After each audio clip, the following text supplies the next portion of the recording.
Ötən mövsüm Çempionlar Liqasının ən çox arzulanan finalı Barselona PSG-yə qarşı. Lakin bu dəfə zədələr ucbatından həmin intriq olmayacaq.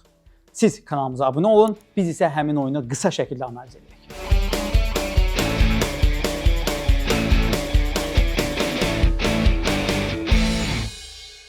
Deməli, niyə görə bu komandalar arasında intriqa o səviyyədə olmayacaq? Əlbəttə ki, birinci səbəb ondan ibarətdir ki, hər nə qədər olsa da bu liqa mərhələsidir. Mən sizə sadəcə olaraq bir misal göstərmək istəyirəm ki, PSG ötən mövsüm xatırlayırsa qrup mərhələsi, liqa mərhələsində Arsenala 0-2 səfərdə uduzur. Lakin əsas döyüş əlbəttə ki, Çempionlar Liqasının yarımfinalında olur. Düzdür, həmin PSG artıq həmin PSG deyildi liqa fazasında olan, amma eyni zamanda oyunun intriqa səviyyəsi də o səviyyədə olmur liqa mərhələsində. Çünki biz çox yaxşı bilirik ki, hər iki komanda çox güman ki, top 8-liyə düşərək Çempionlar Liqasının 8-1 finalına vəsiqə qazanacaqlar. Lakin bununla belə bu maç hardasa bizim fikrimizcə Bavariya, München, Barselona ötən mövsümdən yenə də misal gətirirəm, maççı kimi intriqalı ola bilər. Ən böyük problem isə burada çox sistematik, ciddi zədələrin olmasıdır. Gəlin əlbəttə zədələrdən ilk öncə başa düşməyə çalışaq ki, yəni çox qısa şəkildə niyə görə biz zədələri əsas fokus veririk və bu oyunun detallı analizinə o qədər də girməyib, sadəcə olaraq qısa məqamları, zədələrdən çıxış edərək həmin məqamları vurğulamaq istəyirik. İlk başda hər iki komanda gördüyümüz kimi 4-3-3 taktikasıyla oynayır. Hardasa taktiki düzülüşə baxsaq, komandaların düzü 4-3-3-ü eksploatasiya etməyi Hansi Flicklə Luis Enrique'də tam fərqlidir. Luis Enrique'də çox yuxarı qalxan sağ cinah müdafiəsi var, nisbətən arxada qalan sol cinahı var. Hansi Flick də əksinə hər iki cinah intensiv surətdə yuxarı qalxır, yəni rəqibi yüksək xətt yaratmaqla rəqibi boğmaq istəyir. Hər iki komanda yüksək xəttlə oynamağı sevir. Ona görə Bavariya München ilə Barselona arasında olan görüş kimi bu görüşün də fantastik olacağına bizim şübhəmiz yoxdur. Digər tərəfdən PSG-nin orta sahəsi rotasiyanı sevir, rotasiyanı çox yaxşı bacarır. Barselonada isə orta sahəsi bir növ ona köklənib ki, Pedri'nin ən yaxşı xüsusiyyətləri, yəni həm xətləri birləşdirməyi, həm xətləri qıran, rəqibin xətlərini qıran, pas alanını açıb onu boşaltmağa kömək etsin. Ona görə orta sahəni də rəqiblər bir qədər fərqli-fərqli eksploatasiya edirlər. Lakin maraqlı xüsusiyyət ondan ibarətdir ki, Flicklə Enrique'nin arasında oxşar cəhət ondan ibarətdir ki, əgər meydana Casado yox, Frenkie de Jong çıxsa, bu o demək olacaq ki, hər iki komanda nominal olaraq futbolun ən belə ana qayələrindən biri olan 6 nömrə dağıdıcı dayaq müdafiəçisindən bir növ imtina etmiş olaraq 2-6-8, 1-8-10 nömrə ilə oynamış olacaqlar. Lakin gəlin indi zədələrdən danışaq. Nəyə görə bizim fikrimizcə zədələr bu oyunun mümkün keyfiyyətini biraz azalda bilər? İlk öncə əlbəttə ki, Çempionlar Liqasının qalibi və ən yaxşı komanda olan PSG-dən danışaq. Əslində bu iki komanda arasında fərq çox cüzidir.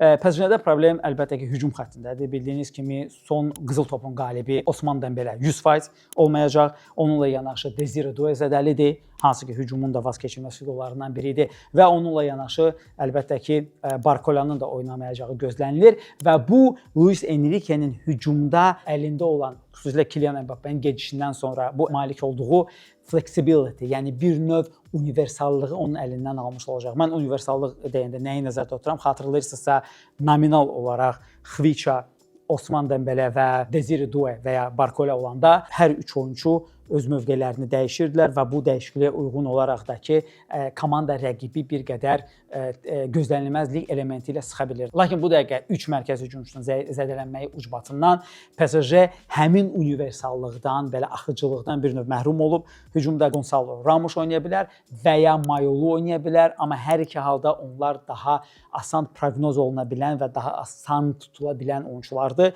Əbəs yerə deyil ki, Luis Enrique ikili hücumçu ilə, yəni 4-3-ün yerinə ikili hücumçu ilə Marsellə oynadı və bu cəhd əslində uğur salındı. Çünki Xviça Kvaratskhelia lazım olduğu gözlənilməzlik elementi o soldan mərkəzə və ya sağa girən də olur. Ondan məhrum idi çünki hücumun sivri ucunda klassik 9 nömrə var idi. Nə qədər Gonçalo Ramos və ya Mayolu aşağı düşməyə meyilli olsalar da, yalançı 9 nömrə funksiyasını yerinə yetirməyə meyilli olsalar da və Hakimi də ki, o sağdan həmin o cinah yüklənməsini verə bilmədi.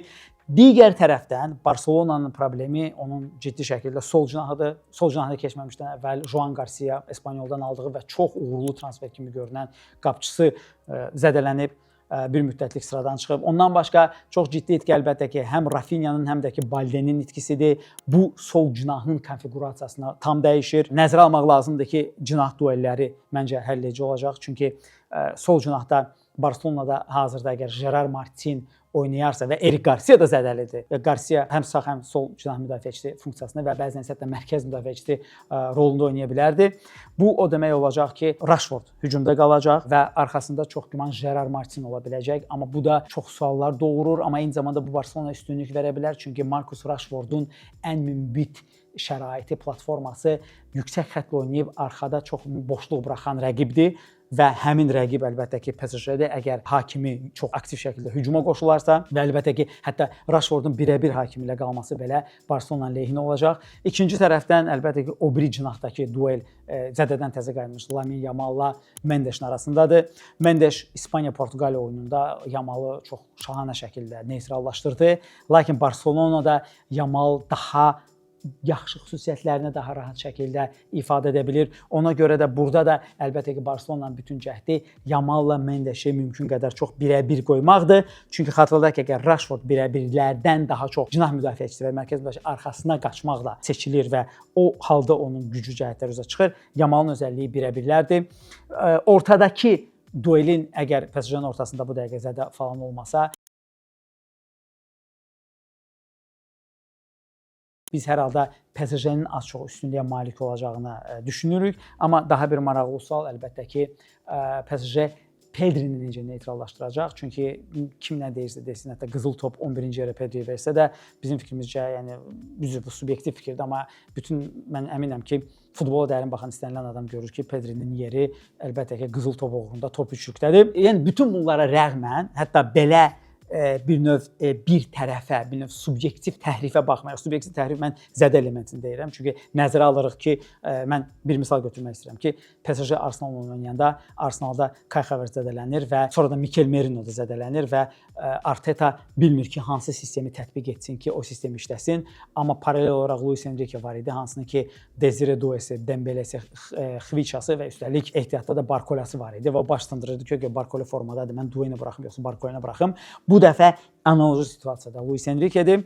Barcelona bir növ Hansi Flick'in rəhbərliyi altında bu arada 67 oyuna 50 qələbəyə çatdı. Bu öz-özündə fantastik nəticədir. Amma Hansi Flick'in rəhbərliyi altında komanda zədələrlə oynamağa uyğunlaşıb, amma yenə də bütün sol cinahın həmin o tipik Flick futbolu oynamasından məhrum olmasının komandaya nə qədər təsir eləyəcəyini də bilmirik, amma əminik ki, bu təsir olacaq. Çünki əgər PSG çox yaxşı şəkildə neytrallaşdıra bilsə, Marcus Rashford məsələn Newcastle oyunda olduğu kimi əks hücumda parlaya bilər, amma eyni zamanda mövqe hücumunda çətinlik çəkə bilər.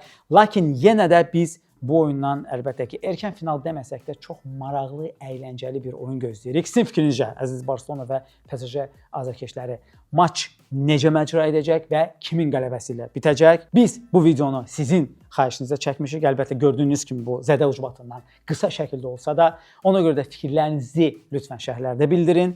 Videonu bəyəndinizsə like edib, eyni zamanda kanalımıza abunə olmağı da unutmayın ki, növbəti videolarımızı buraxmayasınız.